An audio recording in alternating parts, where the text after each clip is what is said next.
And around that time, I met a very successful image consultant in Los Angeles, and I went to her open house. And when you sit there and you say, I can do that, that's something I want to do. And I took action and I studied and I said, okay, when I retire, this is what I want to do. I want to help mature women stay beautiful. Don't give up. Yeah. Stay out there. Let the world know that not only are we smart and wise and full of experience, but we can carry our beauty to the grave with us. Put on your makeup, put Mm, on your lipstick, get out there, and you'll feel good. And that's what life is about. We want to feel good. So help yeah. yourself do that. So that's why I'm here. That's to empower women to be their best. That's my goal. Hi, everyone. Welcome to the Love Sugar Podcast. I'm your host, Jeanne Byrd.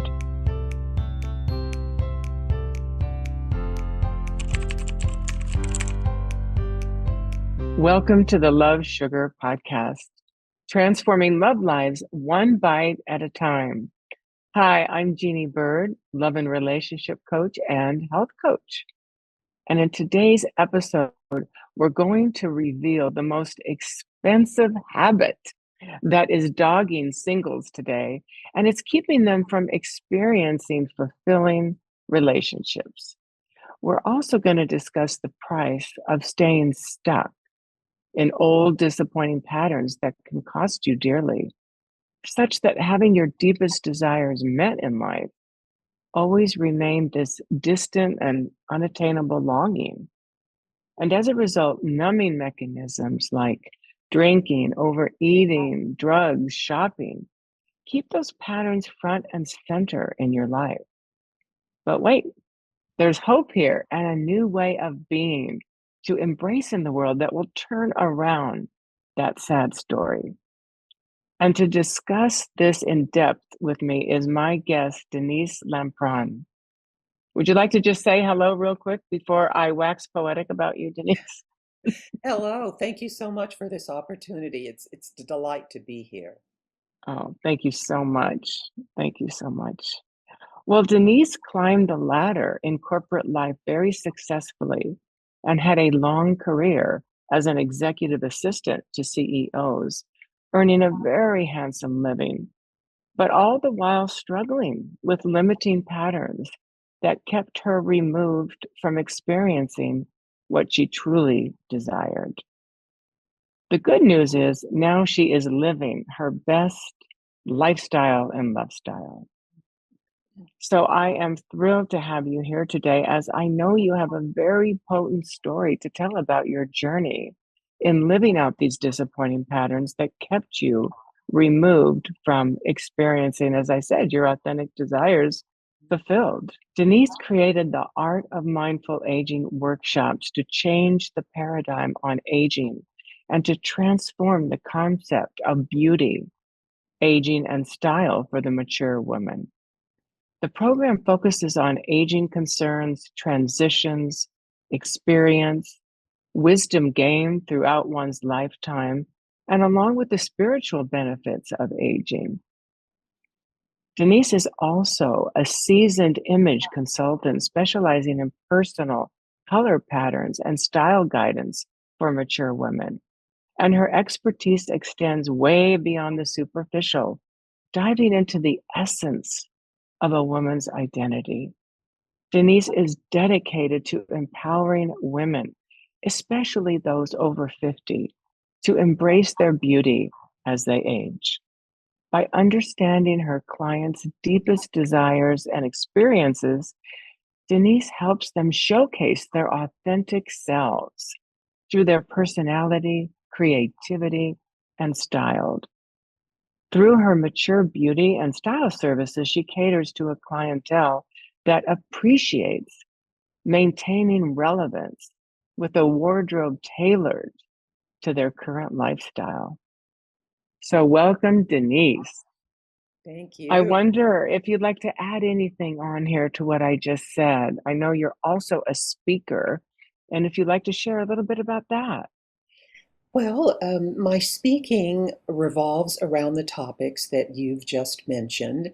I did an aging workshop at the University of Nevada last year, and it was wonderful to see young people in the audience and the students there, and how the professors are preparing younger people for aging. We haven't seen that before, and we're all in the room together and Oh, we're talking about it, and enjoying one another's perspective on where we are right now. The 27-year-old seems so far away from me right now, but really, we're all just human beings wanting to thrive at whatever stage of life we're in. yeah. Beautiful. I love that. The 27 and then flip it. Yes, Yeah. yeah, exactly. Yes, and having so much in common, obviously, because of the humanity. Some of my dearest friends now are actually in their 20s and 30s. It's quite crazy, and I'm listening to them, and they're guiding me and how to do all this social media stuff. Exactly. Yes, we I need love each it. other. Yes. We do. We do. So let me jump in to just describe a little bit about what we're talking about today before we get into our discussion. And we're really talking about patterns. And so, what are patterns, Mhm, really? mhm, So, in the work that I coach, we refer to patterns as ways of being inside of choices and actions that usually reflect our background, our culture, our lineage, our habitual ways of relating, just in general in life. mhm, mhm, And so these, as I said, are very habitual. They're lifelong. We've been inside of these patterns mostly unconsciously for our whole lives. mhm, mhm, So, inside of these perspectives, the access to any kind of growth or change is pretty limited. mhm, So, even though there might be validity in these perspectives, our work is to challenge that and seek to get curious as to how we might be the source of whatever pattern we're living inside of. Because that's where the power lies to transform the pattern. And the critical piece of that is to examine your choices and your actions outside of any anger or criticism you might have towards yourself, any way that you made yourself bad or wrong. So we want to patiently and compassionately look to discover our blind spots. We are human after all, mhm. and to accept our own humanity and lead with curiosity and compassion as we dive into our self responsibility. So, this is inviting us to begin to be objective about how we tend to show up in relationships. We're looking at these ways of relating because we've been living with this kind of residue of them for so long. And now we're committing to disappear them. And we're doing that so that we can actually create a love that shows up differently for us. And that can't just happen for you trying to find the right person. It has to happen as you become the right person for yourself and for others, really being centered in the truth of who you are. It's then that you can develop a trustworthy relationship with yourself, an intimate relationship with yourself that will help you transform out of limiting patterns that have actually been the glass ceiling on your life. And so that's what we're going to talk to Denise about today. With that context, I'd really like to ask you if you have anything to share about what I just said about these patterns and what your experience with patterns has been. Oh my goodness, there's so much here. This is such a rich conversation. My head is exploding with all kinds of thoughts about Good. I love it. it. And of course, it takes us back to childhood. It takes us back to our relationship with our parents. And for me, my relationship with my father and my mother, of course. And I think the first thing, Jeannie, that comes to my mind is that I didn't bond with my mother. So from the very beginning, I was sort of floating around trying to find an anchor. Who is going to take care of me? Who is going to love me? Yeah. Who is going to help me through life? And so Yeah. that has been a major pattern for me. And at some point, I think I even abandoned myself around Sure. that story. And so the idea of finding a partner in life was almost impossible because I wasn't even connected to myself. Right. So Wow. how am I going to create a partnership? So that it took me a long time to work through that. And I think it's a spiral. It feels to me like sometimes that still crops up. Sometimes I'm still seeing myself as unlovable and who can I attach to? And I step outside of that and remind myself, wait a minute, you're not that little kid anymore. You know, you Right. you've created a life for yourself. So, bye bye. Yeah. I can really see that. And so without that bonding to your mother, Mhm. who were you bonding to? Was there a caregiver of sorts in your life that you did form some attachment to? Actually, it the way it showed up for me, Jeannie, was the older women in my life, whether it was a neighbor, someone that I worked with, I found myself really gravitating toward them, looking to Mm. them for that bonding. And that went on for quite a while, quite a while. And in fact, the home I live in now was belonged to a mentor, someone who really embraced me and help me Mhm. understand that I am lovable, I'm smart, and that I'm capable. And every morning I sort of have a meditation to her saying, thank you for that. Thank you for my home. Thank you for caring enough.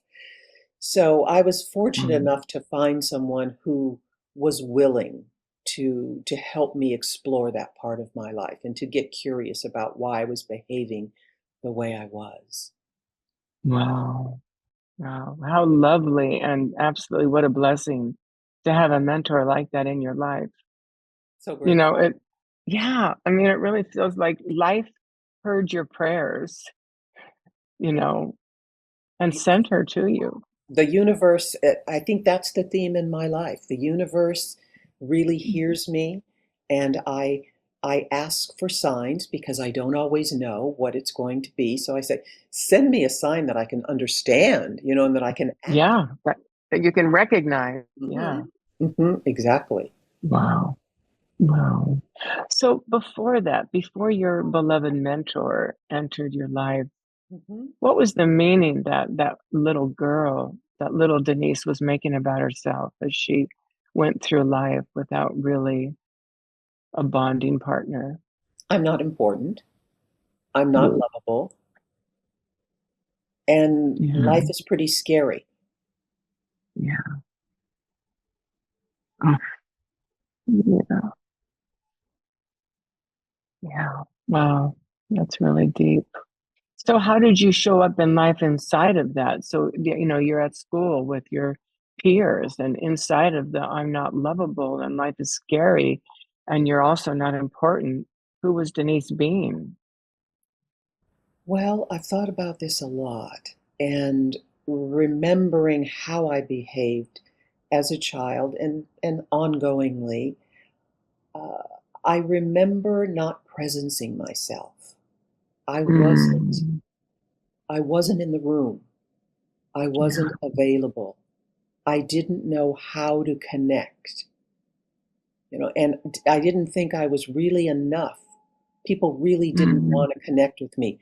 I think that's the meaning I made of not bonding with my mother, that there was yeah, something inherently wrong with me, that people yeah, wouldn't want to be my friend. yeah, yeah. I mean, when we're young, it's our caregivers that we're looking to, Mhm. and if there's not attachment, then Of course we make it mean something wrong about ourselves. Just like you said, not important, not lovable. But the truth of that is, just for those listening, is that we're not responsible for that as children. You know, we're not responsible for anything that is said or done to us. But as adults, that's where the responsibility lies, to make empowered meaning out of that so that we can graduate from those meanings and understand that our caregivers, for whatever reason, just lack capacity. It takes a while, at least it took me a while to bridge that from the child that had those feelings and that pattern to the adult that said, "Wait a minute. They they weren't clear on what they were saying. They didn't mean that." It takes some courage to get there. Yes, Mhm. yes. I know. I had a very similar issue with my stepfather, who married into two little girls and picked one that was the favorite. I was not the favorite. So I was severely criticized by him throughout my years with him as my stepfather, and he was incredibly jealous of the close relationship that I had with my mother. Mm. So much so that when we were doing something as simple as washing dishes and I would be drying, he'd send me out of the kitchen until she was done washing and left the room so that then I could come in and dry the dishes. A little It's controlling maybe? well, yeah, and just so jealous and hypercritical, Mhm. it's just so again, our job as adults to make empowered meaning out of that and to be able to really see their failings, their insecurities, their vulnerabilities. And once we can really do that, and like I like to say, like, reach an objective angle on that, from a very detached perspective, Mhm. then we can realize, oh, gee, I'm so glad I'm not that in that household anymore. I get to choose. Yes, absolutely. Yes, I get to create my own household. Yeah. Yeah, Mhm. yeah. So moving on here, I'm wondering, we had earlier talks, Denise and I, and one of the things that we shared was um, how you had developed this pattern of always needing to prove yourself, that you had to become like this doing machine in order to prove your value. I wonder if you can speak to that. I think a lot of people will see themselves in that. Jeannie, you just mentioned that your stepfather was hypercritical of you, and thinking about this too. This is the doing part. I believe stemmed from the fact that I was my mother's daughter, and she married, and they had two children together. And somewhere I got this message or this feeling that I had to prove my worthiness to be in that home, that to be a part of that family. And so I Mm, interpreted that as doing, doing, doing, doing, doing. Look at me. Look what I'm doing. Is it okay? Can I be here? Is it, am I acceptable now?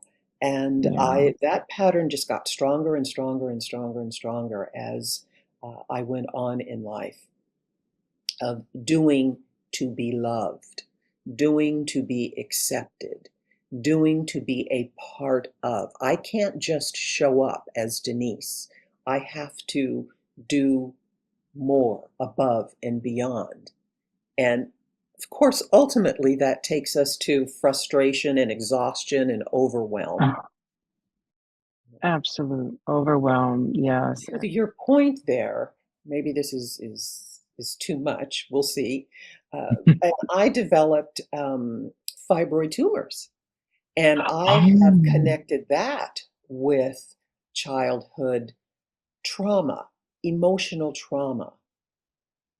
yeah. Now, no doctor has ever said that to me. That's just the connection that I've made myself. Yeah. Absolutely. I have, you say it and it totally resonates in my body Mhm, as the truth. mhm. Yeah, because obviously our emotions are stored in our body. Yes. Yes. right? And so yeah, our body, another book, Your Body Keeps the Score, Mm. another really great book. Mhm. But yeah, we are storing our emotions and they're out picturing in the body the largest, and a lot of times, I know in my case, through the skin Mm. being the largest organ, in our body. Mhm. So let's get into the patterns of in your life and how some of the habits that you developed as a result of maybe in defense Mhm. to the lack of caregiving you experience. So these habits that you developed that were, keeping yourself safe, or so you thought. Mhm. Mhm. What were some of those that you could share? I think the biggest one was probably around money, and I thought that Hmm. I don't know that it makes sense, logical sense, but I always thought that if I made enough money, I could somehow keep all the issues away, that that was going to be safety, and of course that isn't the case. It wasn't the case. But I've had a bit of a struggle breaking that thought pattern up, that maybe it's I don't have to think about it. I can distract myself by going out and doing something that I enjoy, Right. rather, that money would allow me to do, rather than maybe finding the courage to dive into this, that it's so old and so deep that I really would prefer to just ignore it, you know? So I think that was initially the way I handled some of that childhood trauma and sense of non-safety, was let me earn enough money so I can go out and make myself feel good, generate Mm, feelings through food or through shopping with friends or going on a holiday, just fun things that again are distracting me from this hurt, this yeah. pain, this disconnection. Yeah. And you said the word. This episode is about that too. Distractions. Mm, Distractions that keep that pattern alive in our life, right? sure does. So going out with the friends and shopping, Mhm. you're the arbiter of shopping. Yes. So that those shopping, those numbing mechanisms, if you will, that are actually keeping the possibilities of creating relatedness with another at bay. So It can comes you back. speak to Yes. that, how you kept yourself in that situation to kind of keep yourself safe rather than, you know, risking partnering? Absolutely. Absolutely. I mean, the idea of risk, even today, is a little shakes me up a little bit, because I Yeah. couldn't trust as a child. I didn't believe, I couldn't trust, I couldn't relax. Just relax into being at home, being myself, being around my family, and I couldn't trust that I was going to be okay. And so, how do you establish a connected, loving relationship with another human being if you don't trust? At some point, you've got to say, I'm going to give this a go. No matter how it turns out, I'm going to experiment.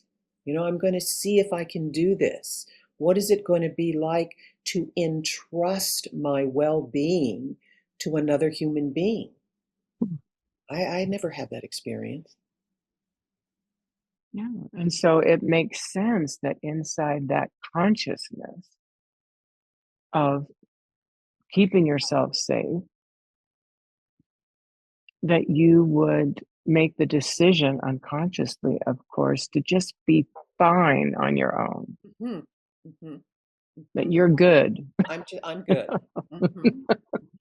Yes, I can take care of everything. I can handle it. And one of the aha moments I've had is I really am good on my own. I'm capable and I can handle things, but I'm not better. I'm not a better person. Yeah, And beautiful. mhm, that's And would you say that actually deep down, maybe you weren't even able to admit it to yourself in early years or even in early adulthood, but you deeply desired to partner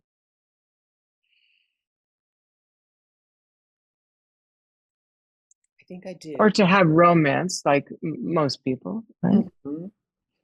I'm really good at pushing stuff down, Jeannie. And so Yeah, it was way at the bottom, way, way, way, because this all happened at 2 and 3 years old.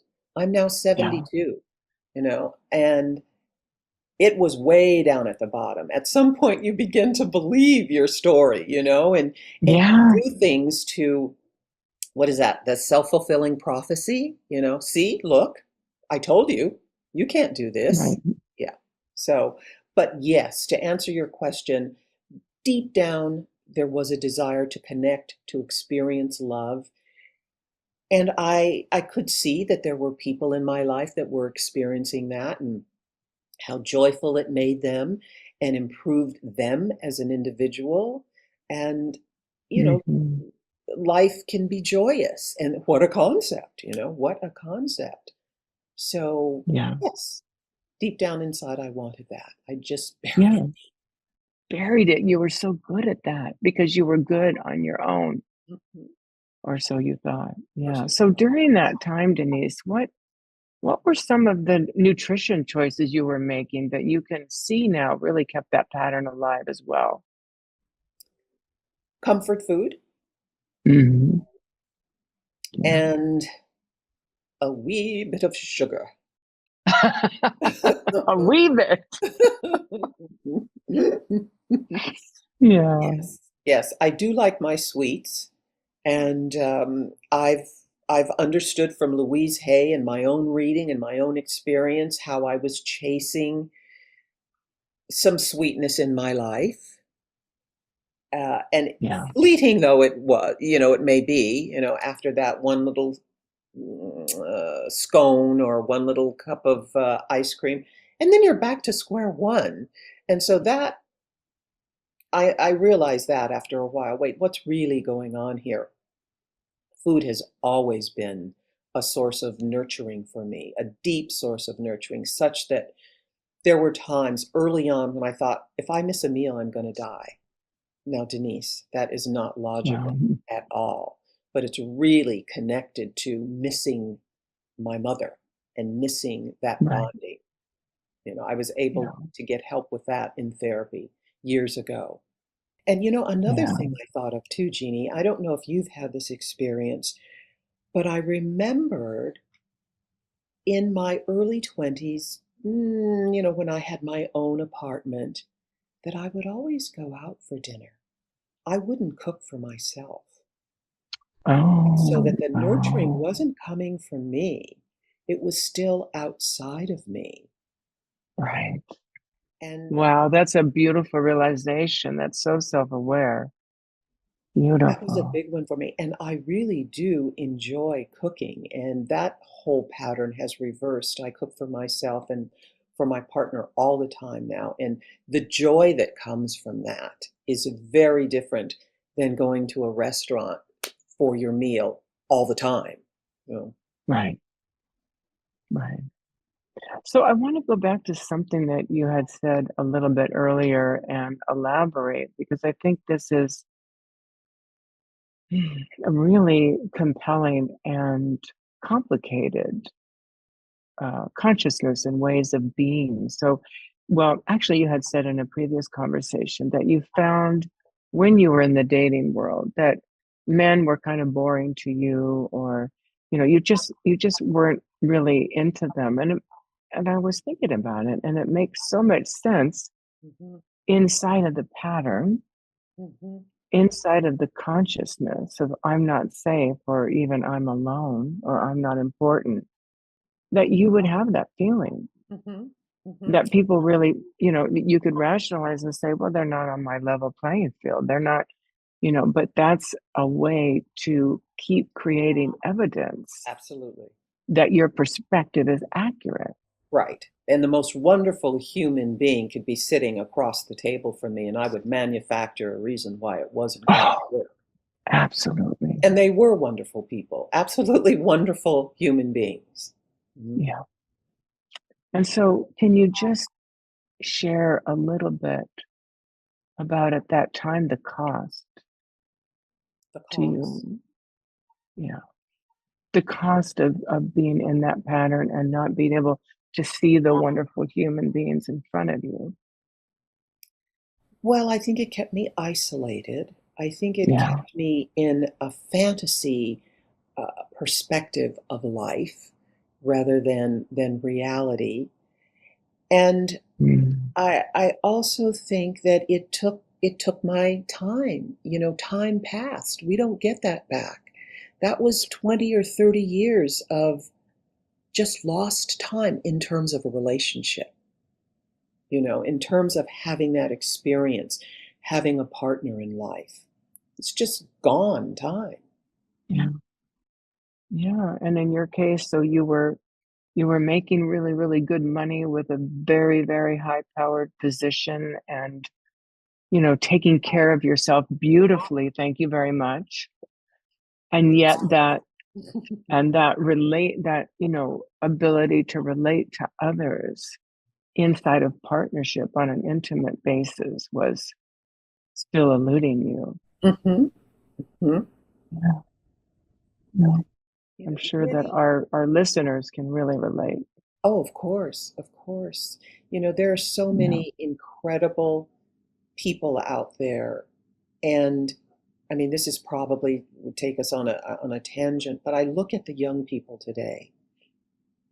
Incredible. They're so smart. They know so much more than I did when I was 25 or 27 or 30, whatever age you want to pick. And they're looking for love.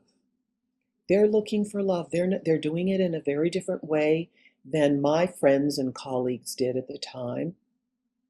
But we're all in this soup together, and I'm observing them and seeing their hearts and what they want and how in their vulnerabilities.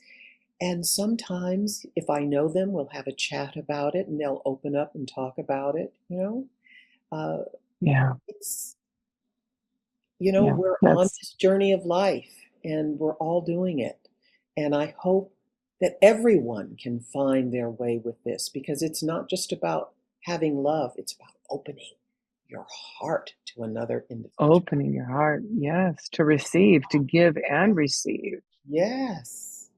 You Yeah, know, and it's beautiful. scary. And I don't know, because I was a psychology, I minored in psychology in college. I I'm fascinated by the human spirit. And because I've been watching Is Love Blind, this Mm, reality show, and I am just blown away by people, what they're willing to do to find love. Now, I know it's a reality show, but there's a part of this that these people really invest themselves, and to yeah, watch that and to see, once again, hearts broken, and maybe hearts broken to be open, and how that helps people on their journey. yes. Yeah, in my coaching with my clients when they're, looking for love in that particular modality, it's I would say 99.9% that the heart needs to be broken open before authentic love can take root. They have to really go down hard Hmm. Hmm. in order to really come out the other side, to source their own value, to learn how to love themselves so that they can then open their heart really authentically to Hmm. give and receive. Because in a lot of relationships I've seen, people are giving their power away Hmm. Hmm. and they're giving it all on a silver platter to their partner. Okay, you take care of my heart. Hmm. That's the unspoken agreement we're entering into this relationship with. And when that goes awry, all hell breaks loose. Yes. Hmm. Hmm. Mhm. And the breaking of a heart is a rite of passage, I feel. Yeah. I remember when that happened to me, and it's interesting when we're unaware that we're still holding on to past loves, that we haven't let them go. And once we Mm. are able to let them go, something shifts inside of us. We've been holding that energy, for so long that when we let it go and release it, it creates space. Right. That emotional space that you need because that is taking up so much emotional real estate that you can't really see, Mhm, what's in front of you. So I love that you mentioned that. That's beautiful. Beautiful. So I'd like to kind of segue into, you know, everything, like I said earlier, you're living your love style and your lifestyle, your best one. mhm. And I'm wondering how long ago, be- you know, did the percolation, if you will, of your destiny calling, your style and consulting and image and color and wardrobe, how long was this stirring inside of you before you took action? Well, at 3 years old, I was telling my mother what I wanted to wear. What, so that's a long time ago. And when I was a teenager, about 17, yes, 16 or 17, I announced that I wanted to go into the fashion industry. And I was promptly given a typewriter, and I got the message. And that's what I did for the next 45 years.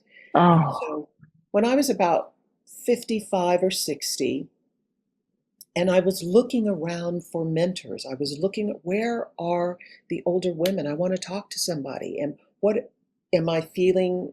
What I'm feeling, is that normal? It's life is changing, and I just wanted to talk to someone about it. And I wasn't having I live in Los Angeles. Where are the older people that can answer my questions about getting older and how you do it successfully and what to expect around your body? And then I wasn't finding anything that was attractive to wear at that time. It's like we're no longer important. I don't want to wear a mini skirt. I want to be, you know, elegant and my natural self. So all this collided. All this was just rolling around in my head, and I said, this is what I want to do. And around that time, I met a very successful image consultant in Los Angeles, and I went to her open house. And when you sit there and you say, I can do that, that's something I want to do. And I took action and I studied and I said, okay, when I retire, this is what I want to do. I want to help mature women stay beautiful. Don't give up. yeah. Stay out there. Let the world know that not only are we smart and wise and full of experience, but we can carry our beauty to the grave with us. Put on your makeup, put Mm, on your lipstick, get out there, and you'll feel good. And that's what life is about. We want to feel good. So help yeah. yourself do that. So that's why I'm Mhm. here. That's to empower women to be their best. That's my goal. Well, you're doing a beautiful job of it. Absolutely beautiful. And then look at yourself. Thank you. An absolute beauty. Regal. Regal, I would say, for you. Thank you. And likewise, Jeannie, thank you. Hmm. I remember it was like 2005, and I had met, both of us were in Feminine Power with Hmm. Catherine Wilbur Thomas and Hmm. Claire Zamet. And really, it was around that time, maybe a little earlier, that I was acknowledging the stirrings in my soul and in my heart to get out of the film industry. But I didn't see a path forward because, much like you, I was making really, really good money. And up to that point, I kept taking the next best movie, the next best show that paid more money and more money. Hmm. And that was my way of sourcing my value. So I really share that with you. But the stirrings inside were very early on in our feminine power Hmm. experience where I desired to really move into helping people in a much more embodied and deep way. And thus, my coaching practice now, which is so wonderful, but it inspired me to take a leap, take a leap of faith and leave the industry 7 years earlier than I would have in retirement. Hmm. So I just trusted that I would, if I fell, I would land safely. That's a big trust, isn't it? It is. Hmm.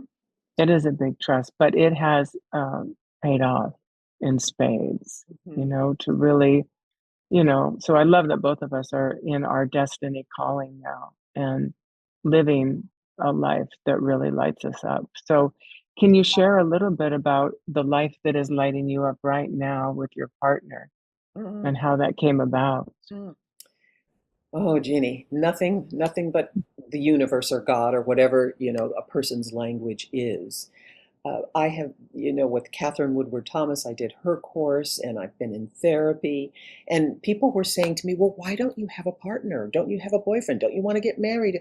And I was, what's going on here? What's wrong with me? And I thought, it's really not my personality. I don't feel like I'm going to be successful going out on a lot of dates with men. Yeah. I'm not really good online. I work all day on a computer. Do I want to come home and get online and chat with people that I don't know? It was just like, oh, I'm not sure I can do this. I sat down at my dining room table one day and I said, okay, God, if this is something that you feel will make a difference in my life, if this is something that is meant to be in my life, I bow to you. Give me the sign, and I promise you I will follow whatever it is that you put in my path because I trust you. And that was one of the most heartfelt things I've ever done in my life. Oh, brings tears to my eyes. I was Yeah. totally vulnerable in that moment. Not very long ago, I get a note from my neighbor that says, hey, you want to go to a movie sometime? And I thought, what is he talking about? We've been friends for 30 years. Why do I want to go to the movie with him? And what was really happening is that he was an incredible human being. And I didn't realize that at the time. Took me a while and two more invitations from him to go out until I said, okay, let's just go have a bite to eat. And in that simple meal, my entire body, it felt like all of the cells were shifting in the moment. Something was happening that I had no control over, and that's something for me. And Yes. and I just went, oh my goodness, my heart was pounding, just pitter patter, pitter patter, pitter patter, and it terrified me so much that I literally got up and said, I've got to go. I'm going to keep this pattern going, you know. And then I Yeah. remembered what I had promised the universe. And I said, okay, this is what you're showing me. And I had several more experiences of people that I didn't know validating my experience. And so I thought, all right, this is somebody I've known. He's been a friend. Am I going to ruin a friendship? How is this going to go? I just had to let it all. If you make a mess of it, you make a mess of it. And I came to find out that he was just an incredible soul, and he still is. Is our relationship perfect? Of course not. Do we go through No. things that everybody goes through? Of course. But he is, I found home, and when my body could relax, when I could feel safe, like for the first time in my life. And I was I was middle 60s like early 60s by then. And Right. imagine feeling Wow. safe for the first time in your life with another human being. That's an incredible experience. And he was just being himself. He was just Yeah. allowing me to be myself. And I think that's what love is at the end of the day. Is I know we all have our own definitions. For me, it's being I able to love be that. yourself. Yeah. But I think also you know, it's almost I'm hearing that it was sort of outside of you, okay, God, if this is going to happen, just show me. But Mhm, really, mhm. there were ways you had done your work. You were in your spiritual home. You were working on yourself. So there were ways that you were preparing, even maybe unconsciously, but you were graduating from these old patterns so that you could achieve an altering of consciousness to make you be ready, I to think even just be the open willingness. enough. Yes, yes. And just the willingness to be in that prayer, in that meditation with the universe, was the most vulnerable I was ever willing to be, knowing that I had spent a number of years working on this. And if not now, when? I love that expression by Yeah. Rabbi Hillel. If not now, when? And okay, come on, let's do this.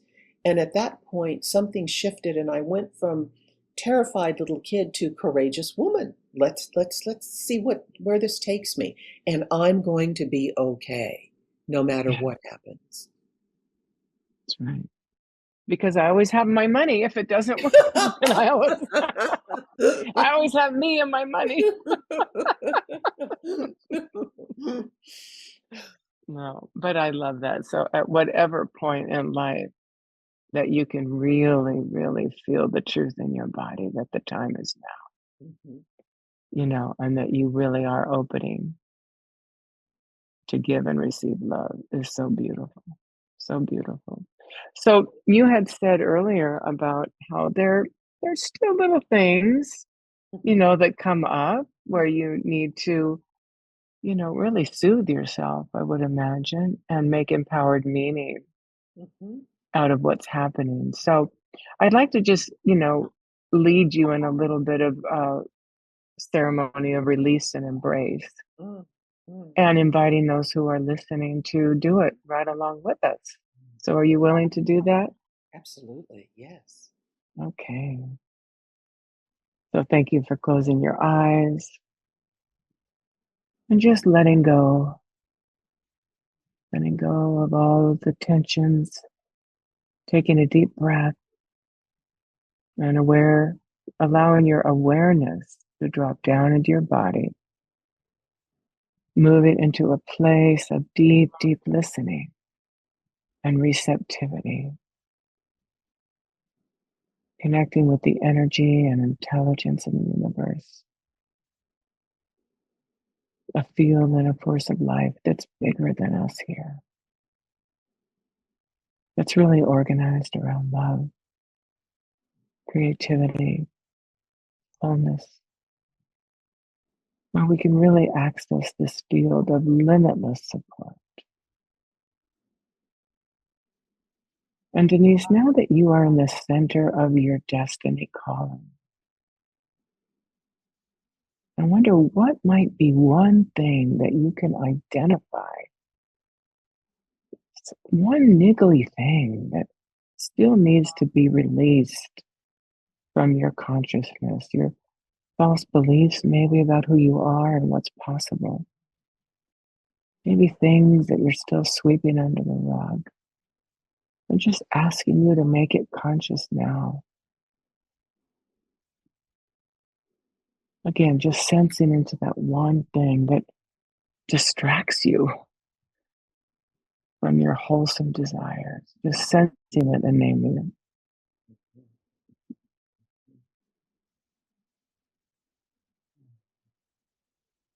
And say that last sentence again, Jeannie. Just maybe that one thing that comes up that distracts you from your wholesome desires and goals, Mhm. Okay. like putting the brakes on. Mhm.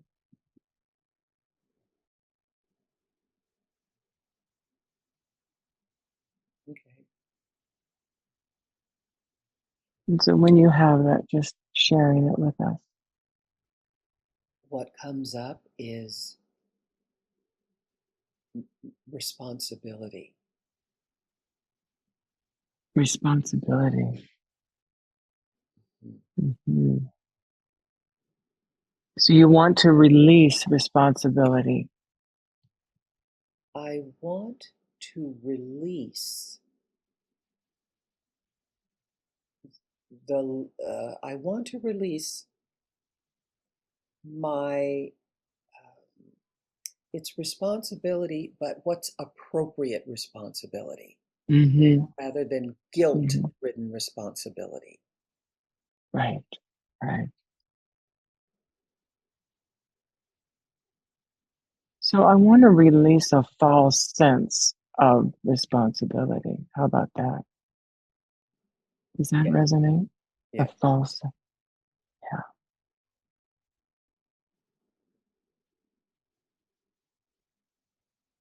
So just imagining if you were with a piece of paper right now and you would be writing that down.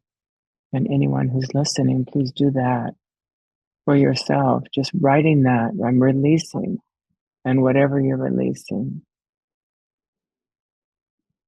And even just tearing it up, a wonderful thing to do that physically helps emotional release, to tear something up.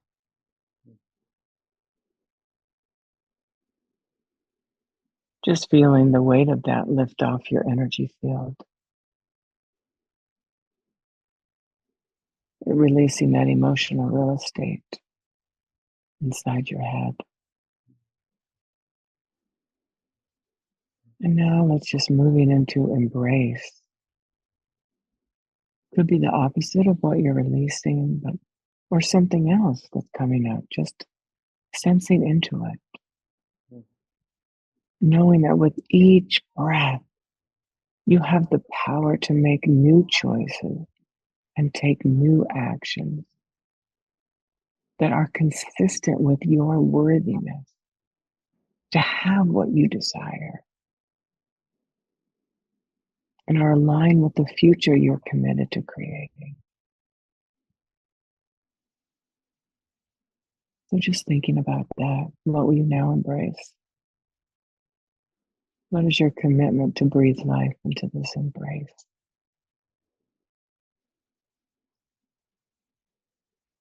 What I'm hearing, Jeannie, and what I'm feeling is care. Care. You want to embrace care. And what kind of care is coming up? It probably feels like self-care. Beautiful.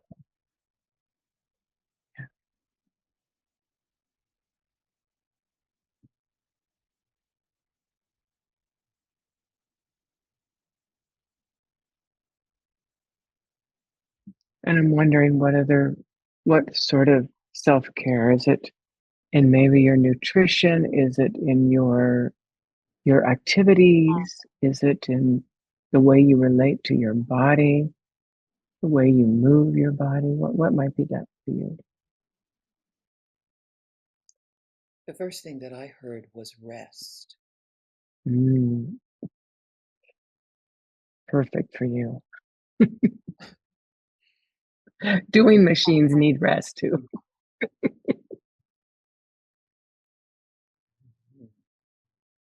Mhm. So, do you have an example that you could really take away with today? An example of self care aligned with rest? What would that look like? Is that saying no to something or saying yes? Uh-huh. It's probably a little bit of both. Uh, like when we finish our interview, maybe I just say, I'm done for the day and be okay with that. You know, Yes. I'm done for the day. And saying yes would be something like, it's time to have a vacation. Imagine Mhm. Imagine that. that. How honoring that would be. Mhm. How honoring that would be for you. Yeah, I love that. And maybe the vacation for you is also, the vacation is before or after you're doing your wonderful workshops, or you include it as a both and, Mhm. Mhm. you know? I love that for you. Yeah. Well, I think we've reached pretty much the end of our interview today, and I'm wondering, it's just been such a rich and informative conversation. the depth that you have gone to today is nothing short of inspiring. Thank you, So Jeanne. I'm really filled with gratitude, and I'm wondering if you could share with us how people may reach you. Certainly. theartofmindfulaging.com is my website. And just straight to me, Denise Lampron at AOL.com. That's the quickest way, you know. Yeah, beautiful. Well, I'm going to put your information too in the show notes, so that will be available. All right, everyone. I'm thanking you so much for joining us today, and remember to do your own releases and embraces, Thank you. releasing what doesn't serve you and replacing that with an embrace that truly reflects the graduation from the patterns and distractions that block your deepest desires fulfilled. So, sending supportive and healthy love to you all listening to the Love Sugar podcast. Thank you for listening and for watching if you're joining us on YouTube. If you got value out of this conversation, be sure to hit that subscribe button and the notification bell so you know when the next episode of the Love Sugar podcast drops. Until next time, always take care of yourself first.